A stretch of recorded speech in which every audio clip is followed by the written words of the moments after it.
Hi church family, I just thought that I would take this short amount of time just to share something with you that has helped me focus in this time. I can't say that I was best thrilled with the prospect of being in another lockdown again. And at the end of last year, I had my head around the subject of perseverance. And as I was praying, I found myself asking Jesus the question, okay, Lord, you tell me, what does perseverance look like for me today? And I felt him say, today is a gift from God. It hit me right between the eyes. Such a timely reminder. And each day as I've woken, it has aided me to lift my eyes again, not on the temporal or the struggles or negative feelings that can quickly encroach when life is far from normal. In fact, it's given me a new lease of life in lockdown to remind me that he saw this coming and he knows what's round the corner.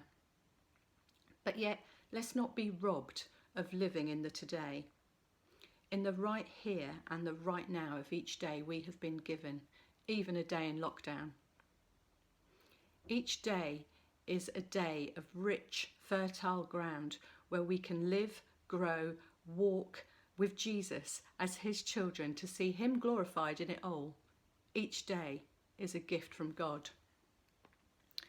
Charles Spurgeon once said, by perseverance the snail reached the ark. It's the first time I've come across this quote, and it made me smile as I figured it out in my head. First of all, there must have been two of them, so they weren't alone on the journey. But secondly, the pressure that snail must have felt, as I bet all the other animals were whizzing to get to the ark and were rushing past him, except maybe the sloth, as he ventured in his steadfastness to get to that ark very slowly and diligently to find a nice, dark, damp corner of the ark to be safe.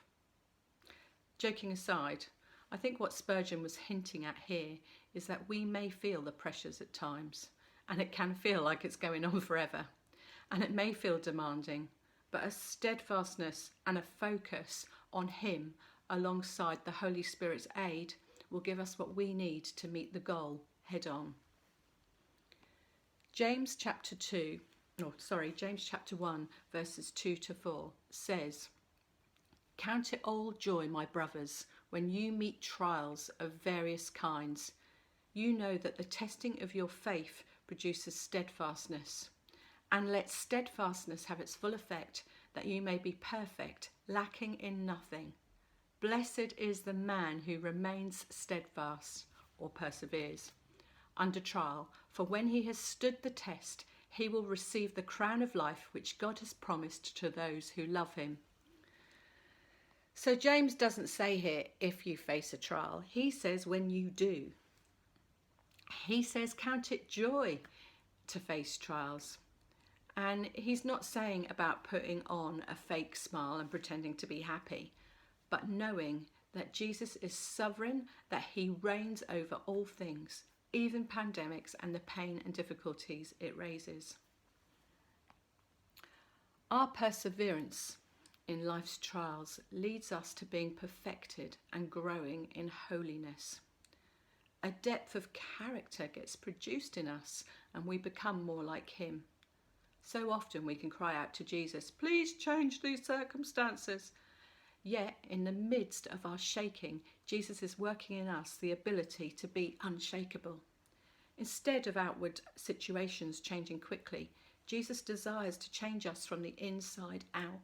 He is weaving into us the ability to trust him, even in the most desperate situations. Hebrews chapter 12, verses 1 to 2 says, it tells us to lay aside every sin which clings so closely and run the race set before us with endurance, looking to Jesus, the founder and perfecter of our faith, who for the joy that was set before him endured the cross, despising the shame, and is seated at the right hand of God. And then it goes on to talk about not growing weary. And I think it's really important to be kind to yourself right now, recognizing that actually all the buttons that get pressed in lockdown can be quite emotionally draining as we have endless Zoom meetings, we're learning how to homeschool, we're being unable to meet together as we once did. And the pressures for each of us are very different. A rest or filling up our tanks doing something that we enjoy, such as exercise or a hobby, prolongs high performance. It tops up our tanks so that we can run again. And we must learn to manage our pace in the right now too, and it will look slightly different to what it used to. Martin Luther said, "I only have 2 days in my calendar, this day and that day."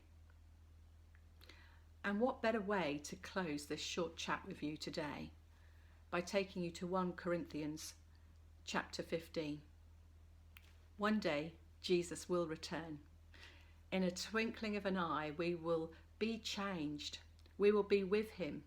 Death will be swallowed up in victory through Jesus.